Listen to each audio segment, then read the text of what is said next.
is Wayne Moniz, who is born and raised on Maui, has written works that deal with the people, the events, and the issues of Hawaii. He attended St. Louis High School and graduated from Shane Victorino's alma mater, St. Anthony on Maui. He received a BA in English and Communications from the University of Dayton, Ohio, and in 1980 he obtained his diploma with an MA in Theater Arts and Film from UCLA. Is that okay? Wayne has written 14 plays, 3 books, 8 short stories, numerous poems, and a few songs.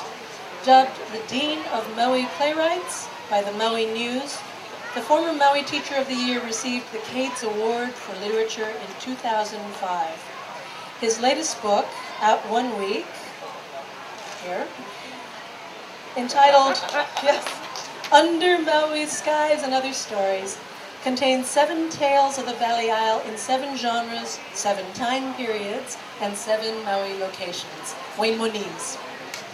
Thank you very much. First of all, someday Shane Victorino is going to say that St. Anthony is Wayne Moniz's school, but until he becomes an old ball player, we'll still hang on to his name. For my selection, I picked the play Tandy, based on the life of Tandy Mackenzie. And I don't know if you know who Tandy Mackenzie was.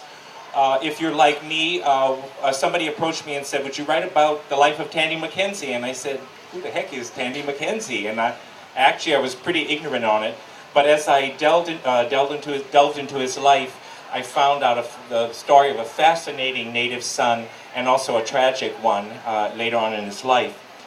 In this scene, Tandy has been discovered as a great opera singer, and he starts a tour of the world.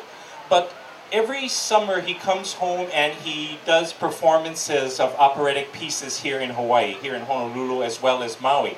And he decides finally one day to, in the 1920s, this is 1921, to go to Kalaupapa and to sing for the lepers.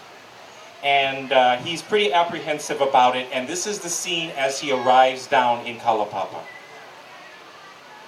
The lights come on. Tandy, the mule driver, rugged and rustic, grabs one of his bags as they finally reach the floor. Clarence Quello is the mule driver.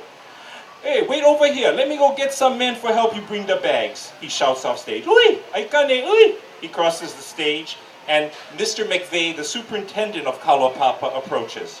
Mr. McVeigh says, Aloha, Mr. Mackenzie. I hope your ride down the hill was pleasant as a mule ride down a mountain can be. Tandy says, you know, Mr. McVeigh, as I rode down this 1,000-foot precipice along this trail no more than 2 feet wide, I was fixated with the thought that it would be my luck that the mule I was riding just might be having some suicidal tendencies on this very day. At every scare, I let out a little hard yelp of terror. Clarence would shout out, don't look down, Mackenzie, don't look down. How could I not look down? I had been frozen in a vertical angle since leaving the top of the ridge. McVeigh says, well, at least you made it. The only thing now is to eventually get you out of here. But I can guarantee you that a ride out is much easier. It's not as dangerous to fall up mountains. Tandy says, I just wanted to tell you, Mr. McVeigh, that I was quite a bit apprehensive for coming for 3 reasons. First, facing a disease which I'm not completely comfortable with. And second, whether the folks here will appreciate my operatic pieces. Mr. McVeigh says, I can rest one of your worries, Tandy. Every Saturday after the housework is done, the people of Kalaupapa gather at the community hall for music appreciation. Our people are quite knowledgeable about high seas, Kosi Fantudi, and the Met. Don't be surprised if they sing along with you, Tandy. Now, what was your 3rd reservation? Well, frankly, I really didn't know anyone here. Clarence calls from off and 2 women come in. He over here. Mr. Mackenzie, here, one friend of yours. Lahela Avai comes in. She says, Aloha, Tandy, we're all excited to have you.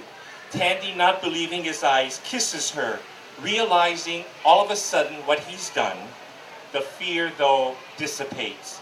Oh my God, it's Mrs. Awai. Lahela, it's you. This is my mama's old dressmaker from Hana. Oh, it's so good to see you again. What are you doing here? He realizes the question that he asks. Oh, just a little leprosy. Those sulfur drugs are a miracle. Ole pilikia. But look at you, little Tandy, now so big and so handsome. Did some lady steal you away yet? No, not yet. I mean, Mr. McVeigh. Tandy, this other lovely woman will be your piano accompanist while here at Kalapapa. This is Adeline Balsta. He shakes her hand and realizes that she has a few fingers missing. Adeline says, "Don't worry, Mr. Mackenzie. I just have to move faster all the fingers that I do have to make up for the missing ones. I do the minute waltz in 30 seconds. I have to." They all laugh, and then, what she can't finish with her fingers, Lahela says, she'll end with her toes. The two ladies giggle with the innuendo. "Well, we gotta go now, Tandy. We gotta go finish getting your luau ready. You cannot sing on one stomach, no more poi, lomi salmon, opi, and the other stuff.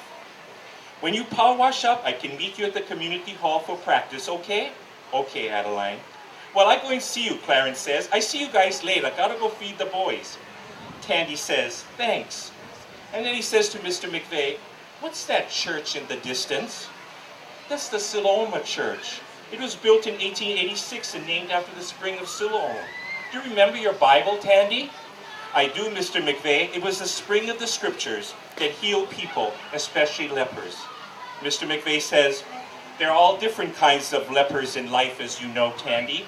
All of us have some kind of disease, moral if not physical. We all need help healing at the spring of Siloam. All us sufferers are looking for the cure." Well, let's get over to the house and get that trail mud off. We want to make sure that our guest star shines brightly tonight.